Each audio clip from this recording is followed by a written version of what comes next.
ಇಂದೇ ಡೌನ್ಲೋಡ್ ಮಾಡಿ ಮತ್ತು ನಿಮ್ಮ ನೆಚ್ಚಿನ ಶೋಗಳನ್ನ ಆನಂದಿಸಿ. ಈಗ ಇಡೀ ಕರ್ನಾಟಕ ಕೇಳ್ತಾ ಇರುವಂತ ಒಂದು ಪ್ರಶ್ನೆ, ನೀವು ನಿಮ್ಮ ಗೆಳೆಯ ಹಾಗೂ ಭೂಮಿಕಾ ಅವ್ರನ್ನ ಯಾವಾಗ ಒಂದು ಮಾಡ್ತೀರಾ? ಆಲ್ಮೋಸ್ಟ್ ಒಂದ್ ಮಾಡಿದೀವಿ, ಎದುರು ಬದ್ರು ಇದಾರೆ, ಜೊತೆ ಆಗ್ಬೇಕಷ್ಟೇ. ಜೊತೆ ಆಗ್ಬೇಕು, ಒಂದ್ ಮನೆಗ್ ಬರ್ಬೇಕಷ್ಟೇ. ಎರಡು ಮನೇಲಿ ಇದಾರೆ, ಒಂದ್ ಮನೆಗ್ ಬರ್ಬೇಕಷ್ಟೇ. ಇವ್ರು ಇದಾರಲ್ಲ, ಇವರೆಲ್ಲ ಒಂದ್ ಮಾಡ್ಬಿಡ್ತಾರೆ. ಹೌದು, ಇವ್ರು ಇರೋದು ಅದಕ್ಕೆ ಅಲ್ಲ. ಅವರಿಬ್ರು ಒಂದು ಮನೇಲಿ ಬಂದು ಕೂರೋಕ್ಕೋಸ್ಕರ ಇಡೀ ಕರ್ನಾಟಕ ಕಾಯ್ತಾ ಇದೆ. ಸೊ ಅದಕ್ಕೋಸ್ಕರ ನಾವು ಕೂಡ ಕಾಯ್ತಾ ಇದ್ದೀವಿ. ಈಗ ಅಪ್ಪು ಜೊತೆ ಮಾತಾಡೋಂತ ಸಮಯ. ಹಾಯ್ ಅಪ್ಪು. ಹಾಯ್, ಹೇಗಿದ್ಯಾ ಅಪ್ಪು? ಚೆನ್ನಾಗಿದ್ದೀನಿ, ನೀವು? ಸೂಪರ್. ಹೌದು, ಕೊಳ್ಳೆಗಾಲಕ್ಕೆ ಬಂದು ಏನ್ ಮಾಡಿದೆ ನೀನು? ನಾನು ಇಲ್ಲಿಗೆ ಬಂದು ಇವತ್ತು ಬೆಳಿಗ್ಗೆ 3 ಇಡ್ಲಿ ತಿಂದೆ. ವೆರಿ ಗುಡ್ ಮಾ. 10 ಗಂಟೆಗೆ ಒಂದು ಗುಲಾಬ್ ಜಾಮೂನ್ ತಿಂದೆ. ಬೆಳಿಗ್ಗೆನೆ 12 ಗಂಟೆಗೆ ಉಪ್ಪಿಟ್ಟು ತಿಂದೆ. ವೆರಿ ಗುಡ್ ಮಾ, ಡೈಜೆಸ್ಟ್ ಆಗುತ್ತೆ. 2 o'clockಗೆ ಊಟ ಮಾಡಿದೆ. ಲಾಡು ತಿಂದೆ. ಲಾಡು ತಿಂದೆ. ಇದೆಲ್ಲ ನೀನು ಹೇಳ್ತಿರೋದು before food after food? Before food. Very good ಮಾ. 2 o'clock ಲಡ್ಡು ತಿಂದೆ. ಆಮೇಲೆ 4 o'clock 4 o'clockಗೆ ಫ್ರೂಟ್ ಸಲಾಡ್. ಅಲ್ಲಿ ಡಯಟ್ ಸ್ಟಾರ್ಟ್ ಮಾಡ್ದ. ಅಂದ್ರೆ ಇದನ್ನ ಡಾಕ್ಟರ್ ಹೇಳ್ತಾರೆ ನೋಡಿ ಮೇಡಮ್, ಕಡಿಮೆ ಮೇಲ್ಸ್ನ ಪ್ರತಿ 2 ಗಂಟೆಗಳ ಕಾಲ ಒಂದು ವ್ಯತ್ಯಾಸದಲ್ಲಿ ತಿನ್ಬೇಕಂತ. ಅದನ್ನ ಯಾರಾದ್ರೂ ಸೀರಿಯಸ್ ಆಗಿ ಫಾಲೋ ಮಾಡ್ತಾ ಇದ್ದಾರೆ ಅಂದ್ರೆ ನಮ್ಮ ಅಪ್ಪು ಮಾತ್ರ. ಈಗ ಇವ್ರಪ್ಪ ಇವರೇ ಮಗ ಅಂತ ಹೇಗೆ ಅನ್ನೋದ್ರ ಬಗ್ಗೆ ಒಂದು ವಿಡಿಯೋ ಇದೆ, ನೋಡ್ತೀನೋ? ಅವರೇ ನಿಮ್ಮ ಅಪ್ಪ ಅಂತ ನಮ್ಗೆಲ್ರಿಗೂ ಒಂದು ಡೌಟ್. ಹೌದಾ? ಹಾಕ್ರ ವಿಡಿಯೋ.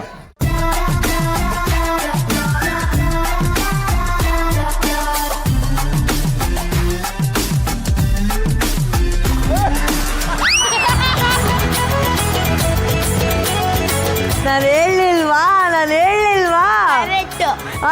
ಸೇಮ್ ಅಪ್ಪ ಮಗ ಒಂದೇ ತರ ಇದ್ದಾರೆ. ಮೀಸೆ ಒಂದಿಲ್ಲ, ಮೀಸೆ ಬಂದ್ಬಿಟ್ರೆ ಸೇಮ್ ಅವ್ರ ತರನೇ ಅಲ್ಲ ಕಣೋ. ಇಷ್ಟು ಚಿಕ್ಕ ವಯಸ್ಸಲ್ಲಿ ಮಕ್ಕಳೆಲ್ಲ ಆಟ ಆಡೋದನ್ನ ನೋಡಿದೀವಿ, ಆದ್ರೆ ಒಟ್ಟಾರೆ ಹುಡುಗರನ್ನೆಲ್ಲ ಸೇರ್ಕೊಂಡು ಬರೀ ಬಿಸ್ನೆಸ್ ಐಡಿಯಾ ಪ್ಲಾನಿಂಗ್ ಮಾಡ್ತಿರ್ತೀಯ ಅಂತಲ್ಲ, ಯಾಕೆ? ಯಾಕಂದ್ರೆ ಗೌತಮ್ ಸರ್ ಬಿಸ್ನೆಸ್ ಮಾಡ್ತಿದ್ರು, ಅಂದ್ರೆ ಅವ್ರ ಮಗ ಅಂದ್ರೆ ಬರೀ ಬಿಸ್ನೆಸ್ ಆಟ ಅದು ಇದೆ ಹಂಗೆ. ತಂದೆಗೆ ತಕ್ಕ ಮಗ. ಆದ್ರೆ ನೀನು ಚಿಕ್ಕ ಹುಡುಗ, ಚೈಲ್ಡ್ಹುಡ್ ಅಲ್ಲಿ ಗಲ್ಲಿ ಕ್ರಿಕೆಟು ಆ ಥರದ್ದೆಲ್ಲ ಆಡಬೇಕು, ಓಕೆನಾ? ಅದೇ ಕರೆಕ್ಟು. ಸೊ ಹಾಗಾಗಿ ನಿನಗೆ ನಾನು ಕೊಳ್ಳೇಗಾಲದ ಗಲ್ಲಿ ಕ್ರಿಕೆಟ್ ಬಾಯ್ಸ್ ಅನ್ನ ಸ್ಟೇಜ್ ಮೇಲೆ ಕರೆಸ್ತಾ ಇದ್ದೀನಿ. ಅವ್ರ ಜೊತೆ ನೀನು ಇವಾಗ ಕ್ರಿಕೆಟ್ ಆಡಬೇಕು, ಓಕೆ? ಪಕ್ಕ. ಇನ್ನು ಅವ್ರನ್ನ ಕೂರಿಸ್ಬಿಟ್ಟು ಈ ಬಿಸ್ನೆಸ್ ಐಡಿಯಾ ಹೇಳ್ಬಾರ್ದು ನೀನು ಅವ್ರಿಗೆ. ಓಕೆ. ಎಲ್ಲಿ ನಮ್ಮ ಕೊಳ್ಳೇಗಾಲದ ಗಲ್ಲಿ ಕ್ರಿಕೆಟ್ ಬಾಯ್ಸ್? ಬರ್ರೋ.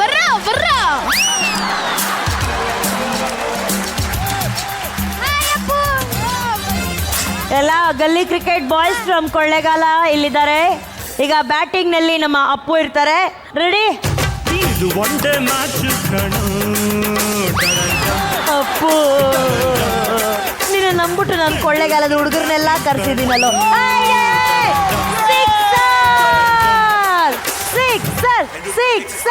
ಸಿಕ್ಸರ್. ಗುರು, ಸ್ವಲ್ಪ ಸ್ಲೋ ಹಾಕು ಗುರು.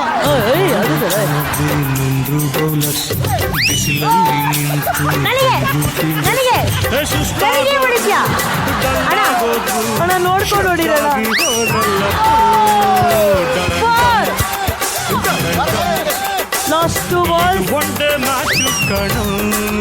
Last one ball. ಯಾರು ವಿಕೆಟ್ ತೆಗಿತೀರಾ ನೋಡೋಣ? ದೊಡ್ಡ ಬಿಡೋಣ. 1 ರನ್. ಓವರ್ ಮುಗೀತು. ಅಪ್ಪು ಚೆನ್ನಾಗಿ ಆಡಿದಾನೆ, ಬರ್ಲಿ ಚಪ್ಪಾಳೆ. ನನಗೆ ಒಂದಂತೂ ಅರ್ಥ ಆಯ್ತು, ಅಪ್ಪುಗೆ ಕ್ರಿಕೆಟ್ ಎಲ್ಲ ಸೆಟ್ ಆಗಲ್ಲ.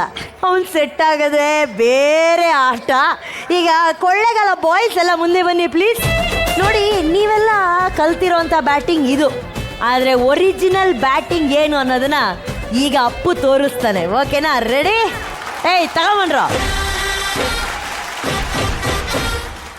ಇಷ್ಟೊತ್ತು ನಮ್ಮ ಕೊಳ್ಳೇಗಾಲ ಬಾಯ್ಸ್ ಅಪ್ಪುನ ಕ್ರಿಕೆಟ್ ಬ್ಯಾಟಿಂಗಲ್ಲಿ ಸೋಲ್ಸಿರ್ಬೋದು, ಆದರೆ ಇಡ್ಲಿ ಬ್ಯಾಟಿಂಗಲ್ಲಿ ಇವನ್ನ ಸೋಲ್ಸೋ ಅಂತ ವೀರ ಯಾರು ಹುಟ್ಟಿಲ್ಲ.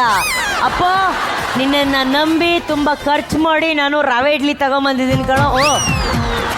ಎಲ್ಲರೂ ಒಂದ್ಸಲಿ ಅಪ್ಪುಗೆ. ಈಗ ಅಪ್ಪು ವರ್ಸಸ್ ಕೊಳ್ಳೇಗಾಲ ಬಾಯ್ಸ್ ನೋಡೇ ಬಿಡೋಣ ಯಾರು ಜಾಸ್ತಿ ಇಡ್ಲಿ ತಿಂತಾರೆ ಅಂತ. Okay, ready? 3, 2, 1 ಸ್ಟಾರ್ಟ್.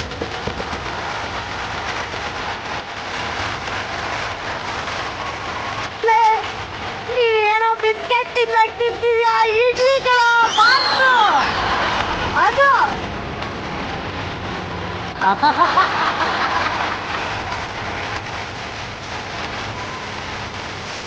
ಯಾರು ಒಂದ್ ಇಡ್ಲಿ ತಿಂದ್ರು ಇಲ್ಲ ಒಂದೇ ಮುಗ್ಸಿಲ್ವಾ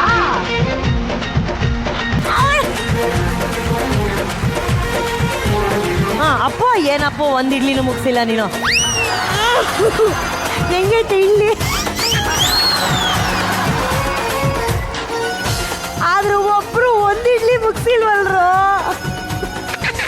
ಇಲ್ಲಿ ಬಂದೈತೆ ಆಲ್ರೆಡಿ ಅರ್ಧ ಇಡ್ಲಿ ಕಮಾನ್ ಕಮಾನ್ ಅಪ್ಪು ಮಾತಾಡು ಒಂದ್ ಇಡ್ಲಿ ಅಪ್ಪುದು ಒಂದ್ ಇಡ್ಲಿ ಮುಗ್ದಿದೆ ಅಪ್ಪುದು ಒಂದ್ ಇಡ್ಲಿ ಕಂಪ್ಲೀಟ್ ಮಾಡಿದ್ದಾರೆ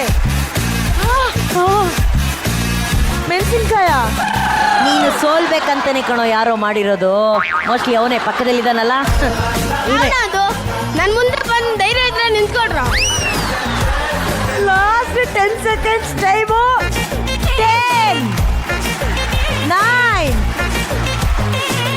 7 6 5 4 3 2 1 ಅಪ್ಪು 2 ಇಡ್ಲಿನ ತಿಂದು ಗೆದ್ದಿದ್ದಾರೆ ಮೊದಲನೇದಾಗಿ ನಮ್ಮ ಅಪ್ಪು ಜೊತೆ ಬಂದಂತ ಎಲ್ಲ ಕೊಳ್ಳೆಗಾಲ ಬಾಯ್ಸ್ಗೆ ಬರ್ಲಿ ಚಪ್ಪಾಳೆ thank you boys thank you so much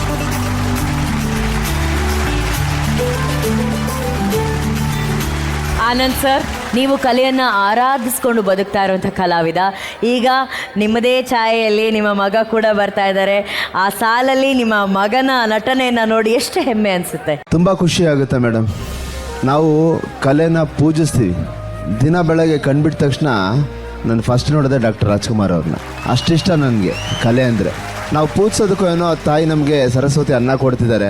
ನಾವು 4 ಜನಕ್ಕೆ ಖುಷಿ ಕೊಡ್ತಾ ಇದ್ದೀವಿ, ನಗಿಸ್ತಾ ಇದ್ದೀವಿ, ನಮ್ಮ ನೋಡೋರು ಖುಷಿ ಪಡ್ತಾರೆ. ಅದೇ ಥರ ನನ್ನ ಮಗನೂ ಖುಷಿ ಕೊಡ್ತಿದ್ದಾನೆ ಅಂದರೆ ಅದಕ್ಕಿಂತ ಸಂತೋಷ ಇನ್ನೊಂದಿಲ್ಲ.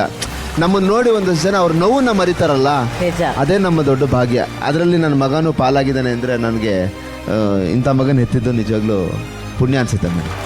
ಆನಂದ್ ಸರ್ ನಿಮ್ಮ ಜೀವನ ಯಾವಾಗಲೂ ಆನಂದವಾಗಿರಲಿ ಅಂತ ಆಶಿಸ್ತೀವಿ. ಹೊಸ ವರ್ಷದಲ್ಲಿ ಇನ್ನಷ್ಟು ಮತ್ತಷ್ಟು ಖುಷಿ ನಿಮಗೆ, ನಿಮ್ಮ ಮಗನಿಗೆ, ನಿಮ್ಮ ಇಡೀ ಕುಟುಂಬಕ್ಕೆ ಸಿಕ್ಕಲಿ ಅಂತ ಆಶಿಸ್ತೀವಿ.